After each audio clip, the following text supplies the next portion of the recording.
ఈరోజు మా కద్దమ్మ అక్కలకి శాలరీ ఇంటికి పంపడానికి అని చెప్పేసి వచ్చాను. ఒక అక్కనేమో 230 రూపాయలు.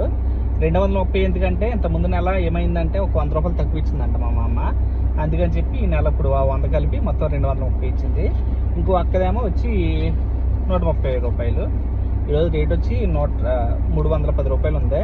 ఏంటో కర్మ, 2 బాంబులు పడంగానే మన ఇండియా రేట్ పడిపోతుంది మరి దారుణంగా. ఏంటో ఏమవుతుందో ఏంటో కానీ 2 బాంబులు పడిందంటే చాలు మళ్ళీ రేట్ పడిపోతుంది, డౌన్ అయిపోతుంది. ఈ డబ్బులకి ఎంత వస్తాయంటే 360 దినార్లు ఉన్నాయి కదా నా దగ్గర. ఇప్పుడు 360 దినార్లు అంటే 1,00,000 రూపాయలు, ఈజీగా 1,00,000 రూపాయలు.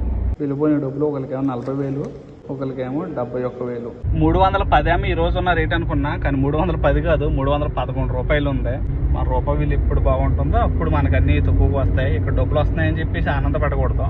మన ఇండియా రేట్ పడిపోతుందని బాధపడాలి. ఎందుకంటే మన ఇండియా రేట్ ఎంత పడిపోయిందంటే మనకు అక్కడ నిత్యావసర సరుకులు ఉంటాయి కదా, ఆ సరుకులు అంత రేట్ పెరిగిపోతాయి.